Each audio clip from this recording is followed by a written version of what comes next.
The first time my little sister pretended not to know me, she did it with a smile so sharp it felt like a slap. "Ma'am, you can't be back here." That's what she said. Ma'am. Like I was a stranger. Like I wasn't the girl who used to braid her hair on the bathroom floor while we waited for the bus. Like I hadn't held her hand in an ER waiting room at 3 in the morning while our mother overdosed for the last time. I was standing there with a mop in my hands, wearing a gray uniform that smelled faintly like bleach and old sweat, while she stood surrounded by glass walls, marble floors, and people who looked like they'd never worried about rent in their entire lives. And that was the moment I knew. I had become her secret. My name is Renee Carter. I'm 27 years old, and until that moment, I thought I understood what sacrifice meant. Turns out, I only understood the work part. I didn't understand the erasure. I work as a night custodian in a luxury residential tower in Harbor Point, Massachusetts, right on the edge of the water, where the buildings glow like they're trying to outshine the ocean. The kind of place where the lobby smells like eucalyptus and money, and the doormen wear pressed uniforms while pretending not to judge you. The building is called the Calder, 28 floors of polished concrete, floor-to-ceiling windows, and people who call their apartments units, like their hotel rooms. Rent starts at $4 grand a month. Parking costs extra. Breathing probably costs extra too. I don't live there, obviously. I take 2 buses and a commuter shuttle from my place in East Danton, a worn-down stretch of triple-deckers, corner stores, and bars with blackout curtains. My apartment is a one-bedroom I share with a mouse I've named Gerald, because if I don't laugh, I'll lose my mind. I clean offices, hallways, gyms, and occasionally penthouses when someone rich throws a party and doesn't want to deal with the aftermath. I work nights because it pays $1 more per hour and because no one wants to see the person who scrubs their toilets. That night, I'd been assigned to the 18th floor, private residences, hush-hush area, residents-only elevator. I was supposed to finish the trash run and wipe down the common lounge before midnight. I wasn't supposed to see Madison. But life has a messed up sense of timing. I'd just finished tying up a trash bag when the elevator doors slid open, soft jazz floating out like a soundtrack to a life I didn't belong to. And there she was, my baby sister. Older now, taller, thinner, dressed in a cream-colored blazer that probably cost more than my rent.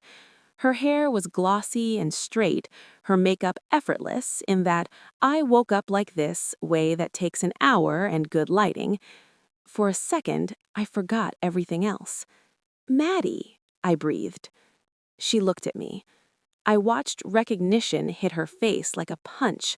Her eyes widened, her lips parted, and then, just as fast, something slammed shut. Fear. Then calculation. Then that smile. "Ma'am," she said, her voice smooth and polite, loud enough for the man beside her to hear. "Residents aren't allowed past this point. You'll need to go back downstairs." The man next to her, mid-30s, navy blazer, expensive watch, looked at me like I was a smudge on the glass. "Oh," I said, stupidly. "Mads, it's me." She didn't miss a beat. "I don't know you," she said, lightly, "but if you need assistance, you should speak to building management." The elevator doors closed. Just like that. I stood there, gripping a mop handle like it was the only thing keeping me upright, my chest tight, my ears ringing. I finished my shift on autopilot. I don't remember the bus ride home. I don't remember unlocking my door. I just remember sitting on the edge of my bed in my uniform, staring at the wall, thinking, wow, she really did it. She erased me. Madison Carter is 21. She's the reason my life looks the way it does. Our parents died when I was 19, and she was 13. Dad had a heart attack at work, collapsed in a break room that smelled like burnt coffee. Mom followed 6 months later. Pills, vodka, bathtub. The cliché kind of tragic that people shake their heads at and then move on from. No trust fund, no life insurance, just 2 girls and a stack of overdue bills. I dropped out of community college 3 weeks later. I was studying early childhood education back then. Thought I'd work at a daycare, maybe transfer someday. That dream went into a shoebox with my textbooks and a bunch of maybe later thoughts. Madison cried for days. Wouldn't eat, wouldn't sleep unless I was in the room. She used to crawl into my bed at night, whispering, "Don't leave me, please don't leave me." So I didn't. I took a job at a grocery store during the day and cleaned offices at night. I learned how to stretch $20 until it screamed. I learned which bills could wait and which absolutely couldn't. I learned how to lie to social workers with a straight face. When I couldn't keep her with me anymore, when the landlord threatened eviction because minors weren't allowed, I swallowed my pride and called Aunt Lorraine in Maple Ridge, Vermont. She agreed to take Madison temporarily. Temporarily turned into years. Every spare dollar I made went to Madison. Clothes, school trips, phone, braces, SAT prep. I didn't visit much, bus tickets cost money, but I called every Sunday like clockwork. She used to tell me everything about school drama, about boys, about how she hated Vermont and couldn't wait to get out. "I'm gonna live in a big city, like Boston or New York, somewhere fancy." "I know," I'd laugh. "Just don't forget about me when you're rich." She'd laugh too. "I won't. You're stuck with me forever." Lies don't always sound like lies when you love someone. When Madison got into a private college outside Boston, some business and marketing heavy place with glass buildings and words like innovation plastered everywhere, I cried in the break room at work. She told everyone she had family support. She didn't say who. I sent money every month, not a ton, but enough to help. I skipped dentist appointments. I wore the same shoes until the soles split. I told myself it was temporary. Then the calls slowed down. Texts became shorter. Replies came days later. She stopped calling me Renee and started calling me Ren. Then, nothing. I found out she lived at the Calder because a coworker mentioned it. "Yeah, some college kids live there, rich ones. One of them just threw a rooftop party last weekend. A girl named Madison, blonde, super nice." My stomach dropped. I told myself it couldn't be her. It was. That night, the night she pretended not to know me, wasn't the end. It was just the opening act. Because Harbor Point is a small city pretending to be big. People talk, elevators gossip, social circles overlap in ways that are downright cruel. Within a week, I heard things. She's loaded. Her parents died, but they left her money. She's basically on her own, super inspiring. I wanted to laugh, or scream, or throw something through a glass wall. Instead, I kept mopping. I started noticing how she moved through the building, how people leaned toward her when she spoke, how she never looked down, like gravity didn't apply to her anymore. She never looked at me again, until she had to. 2 weeks later, I was cleaning the fitness center when a woman in heels stormed in, furious. "Is there a janitor here?" she snapped. I raised my hand. "That girl in 18B flooded her bathroom. Water's leaking into my unit. This is ridiculous." My heart started pounding. 18B. I took the service elevator up, tools rattling in my cart. The hallway smelled like expensive candles and panic. The door to 18B was open. Madison stood barefoot on marble tile, hair in a messy bun, mascara smudged. For the first time since I'd seen her, she looked young again, terrified. Her eyes met me. "Renee," she whispered. Just like that, "No, ma'am, no stranger." "Please," she said quickly, stepping closer. "You can't.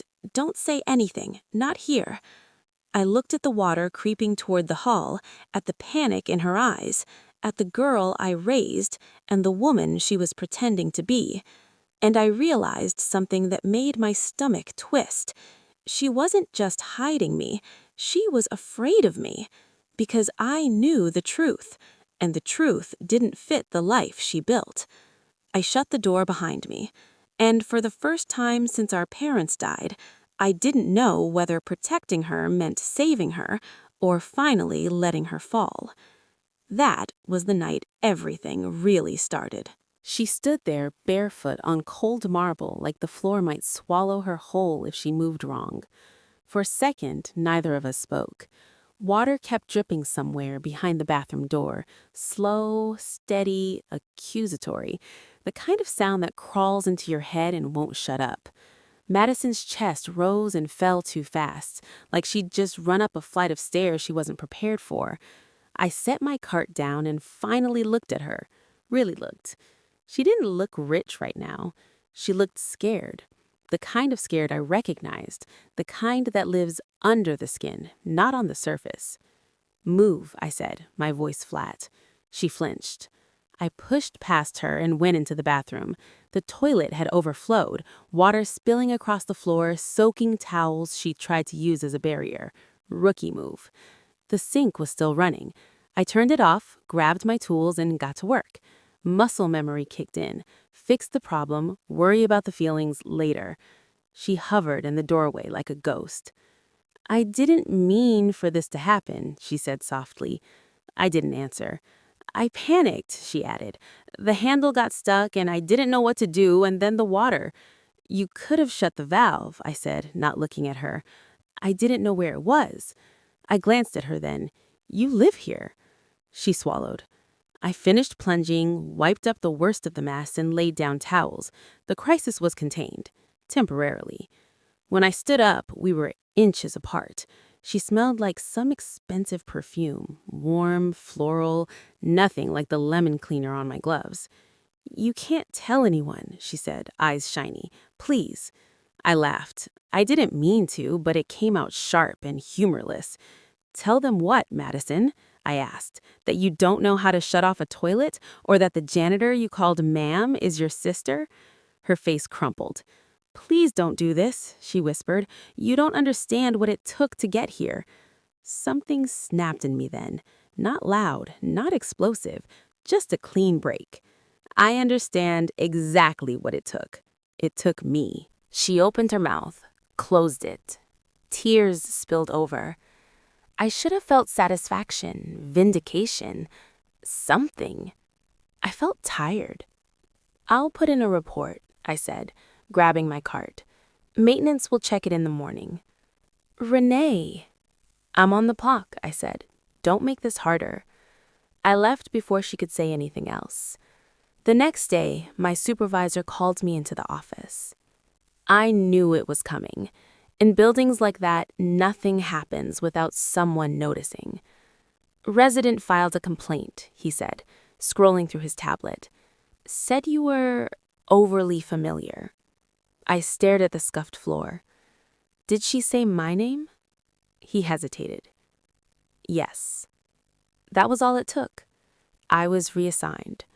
No more residential floors, no more night shifts at the Calder. I got bumped down to daytime office cleaning in a financial building downtown. Less pay, fewer hours. Punishment wrapped in professionalism. I rode the bus home in silence, my jaw clenched so tight it hurt. I wanted to scream, to call Madison and unleash years of swallowed words. Instead, I blocked her number. For 3 weeks, I didn't hear from her. And then, everything blew up. It started small, like these things always do. A crack in the image. Someone posted a photo on social media, a tagged shot from a rooftop party at the Calder. Madison in the center, laughing, champagne glass raised. In the background, barely noticeable unless you knew what you were looking for, was me. Or rather, My reflection. Gray uniform, mop bucket, head down. Someone commented, "Wait, lol, is that your cleaner?" Another, "Damn girl, even your building staff photobombing now." Madison deleted the post within minutes. Too late? Screenshots live forever. People started whispering, then asking, then speculating. Someone from her college recognized me, or recognized the name Renee Carter from some paperwork, or maybe Madison slipped up when she was drunk. I don't know exactly how it happened. I just know the lie started collapsing in on itself. She showed up at my apartment one night without warning. I opened the door and there she was, mascara streaked, eyes red, wearing a hoodie that looked like it came from a merch store and not a boutique. "I need to talk to you," she said. I stepped aside. She stood in my tiny living room like she'd walked into another dimension. The peeling paint, the sagging couch, Gerald, the mouse, skittering along the baseboard. "This is where you live?" she whispered. I laughed again, bitter this time. "Surprise!" She dropped her bag and sat down, burying her face in her hands. "They know," she said. "Or at least they're starting to." I didn't say anything. They asked me how long I'd been living alone, if my parents really left money, why my cleaner knew my name. She looked up at me, panic flooding her face. "I don't know what to do." I crossed my arms. "Now you want to know?" She winced. "I messed up," she said. "I messed up so bad." "Yes," I said quietly. "You did." She started crying then, not the pretty kind, the ugly, hiccuping, snotty kind that strips all pretense away. "I was ashamed," she sobbed. "I was so ashamed of where we came from, of you, of me." There it was. I let the words sit between us. "I thought if I acted like I belonged long enough, it would become true," she continued. "Everyone there comes from money, Renee. Everyone. They talk about ski trips and lake houses like it's nothing. I didn't want to be the poor girl with a dead mom and a sister who cleans toilets." I flinched. "I didn't mean it like that," she said quickly. "You did mean it like that," I said. "That's exactly how you meant it." She nodded, defeated. "I don't deserve your help," she whispered, "but I don't have anyone else." I thought about all the nights I'd skipped dinners so she could eat, all the times I told myself it was worth it. I thought about the way she'd looked through me like I was nothing. "I'm not your secret anymore," I said. "If you stay here, things change." She looked up. "No more pretending, no more lies. You get a job, you pay your share, and you tell the truth when people ask." Her eyes widened. "They'll destroy me." "No," I said. "They'll see you." She nodded slowly. "Okay." The first week was hell.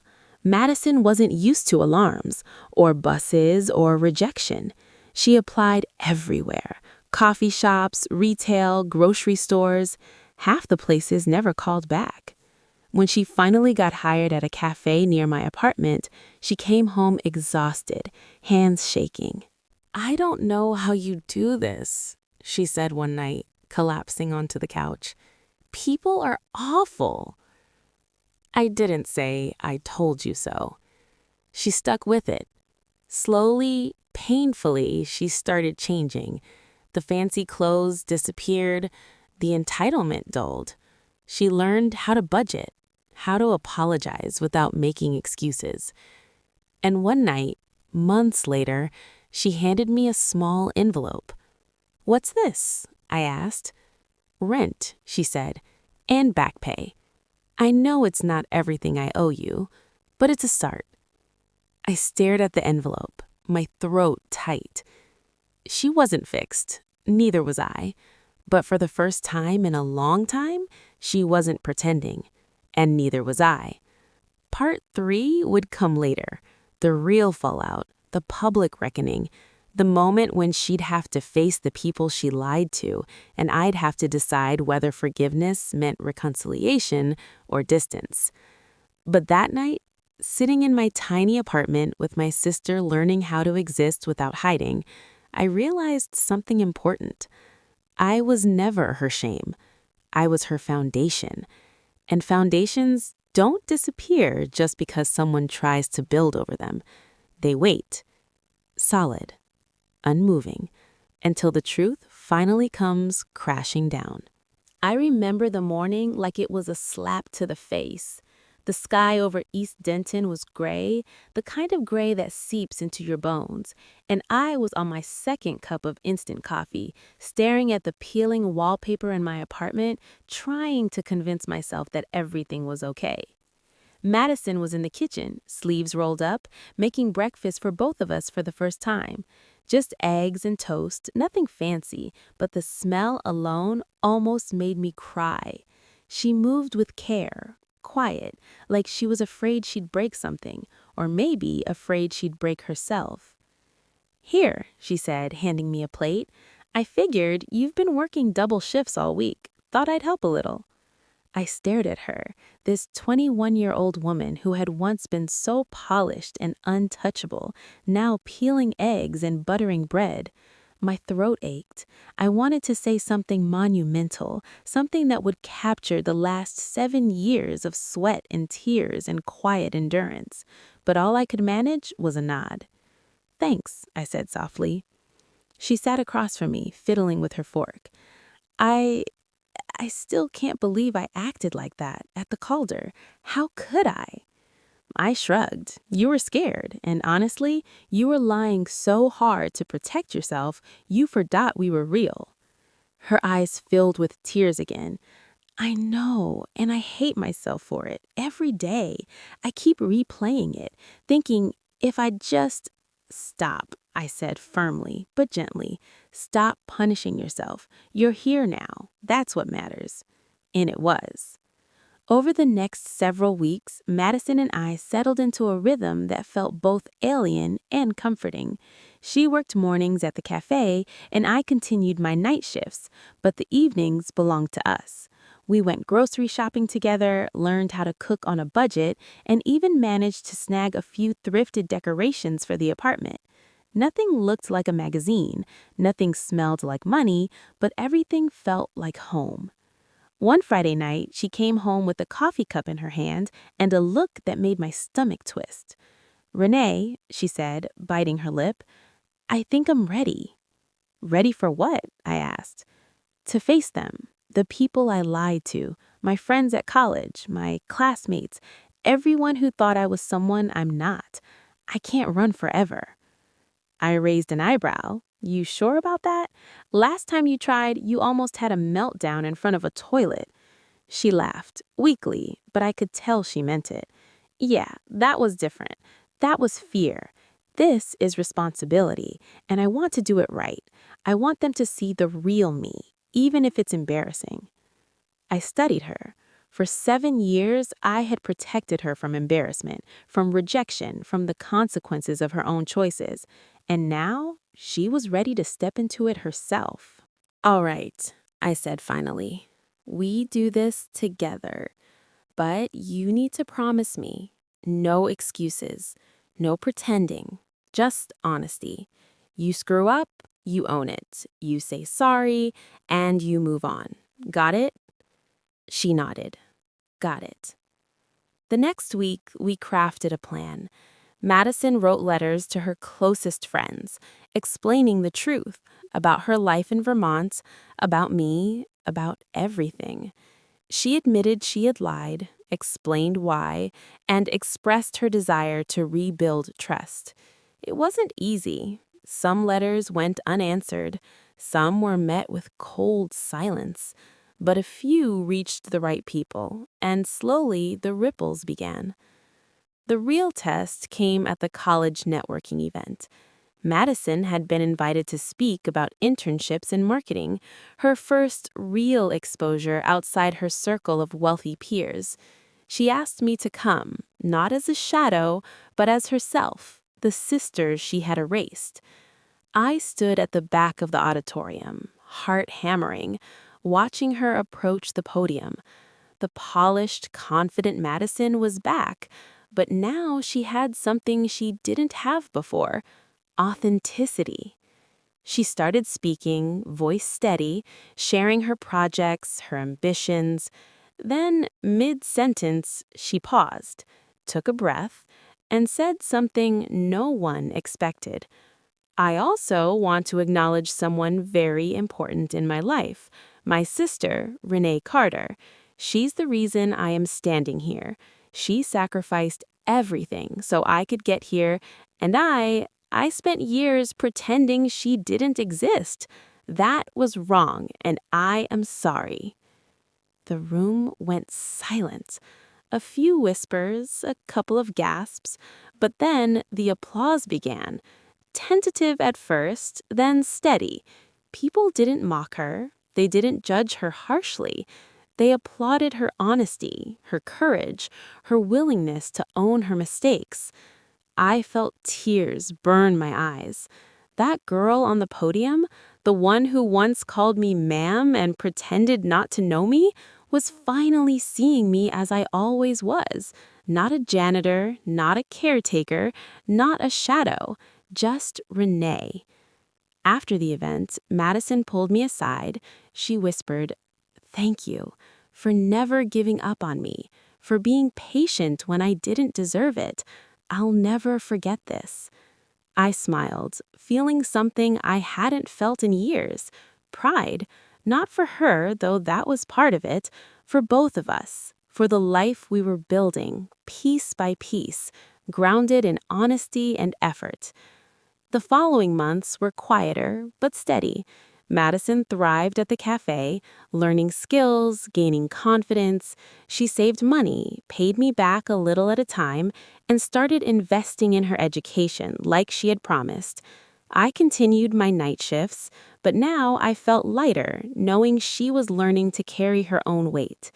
One day, she surprised me with a small card. Inside was a simple message: "I love you. I'll spend the rest of my life proving that I'm worth everything you gave up for me. Madison." I sat on the couch, card trembling in my hands, thinking about all the years of work, all the silent suffering, all the small victories that had gone unnoticed.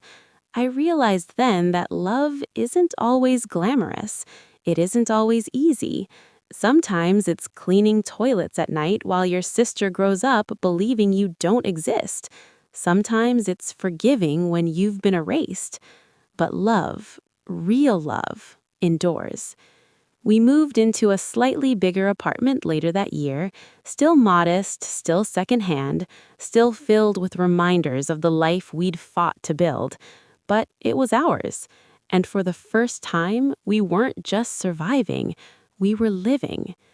Madison had learned humility, responsibility, and the hard truth that the world doesn't bend to your image. I had learned that love without recognition is still love, and that sometimes patience and endurance pay off in ways you can't imagine. On a Saturday evening, we sat on our small balcony overlooking the city lights of Harbor Point, sharing coffee and memories. Madison laughed, honestly, a laugh that had nothing to do with appearances or approval. I laughed too. The weight of past years lifted, at least a little. "I'm proud of you," I said. "No," she said quickly, "we're proud of each other. You saved me, Renee, and I saved you too, from yourself, from giving up." And I believed her. Because finally, we were equals, sisters, partners, survivors, not secrets, not shadows, just us. The road ahead would still be hard: bills, jobs, classes, but for the first time, we were facing it together. And that, I realized, was more than enough. We were finally free of the past and ready for whatever came next. If this story touched your heart, don't forget to subscribe. More real emotional stories are coming, and you won't want to miss them.